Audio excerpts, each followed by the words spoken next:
حان وقت الحسم يبطى للعمالق والملاحم واللقا، يهزون الجيش الإيراني محارق لا بقي منه باقى، من غضاه بناس نتكفل بحرقه، والله إن بانتصار الحق واثق باليقين المطلقة، قالها القرآن والقرآن صادق من مسك فيه ارتقى، وانتصاره لليمن قد لاح برقه، دي معاه الله يجتاز العضايب ما يرده عايقه، والحقوق ترده خشام البنادق لعن ابو من شرقه، والوطن يستاهل اصناف المشقه، معركتنا معركة كسر المرافق والكرامة والبقاء، مثل هرمجدون في اعمار اقدابق من دخلها يحرقا، يهزم الدجال فيها رغم حقه، من يعاندنا يدهر رد ساحق قبل ما نتفرقا،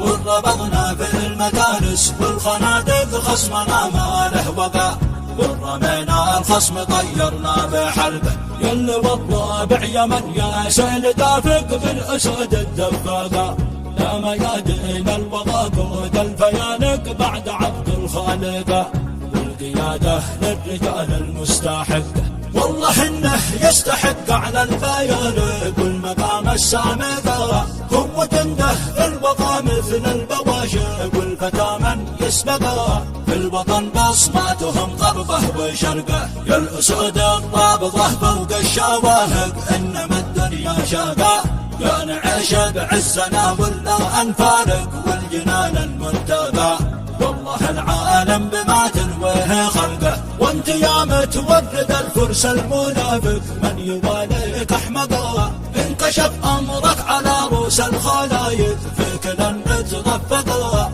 لو طرحنا في جبينك 1000 طلقه، كيف ما حاولت تزوير الحقايق باتكرتك حارقا، أنت مستشرق ومالك ابن مالك مرتدي ثوب التوبة، عنصري واجب محاكمته وشنقه.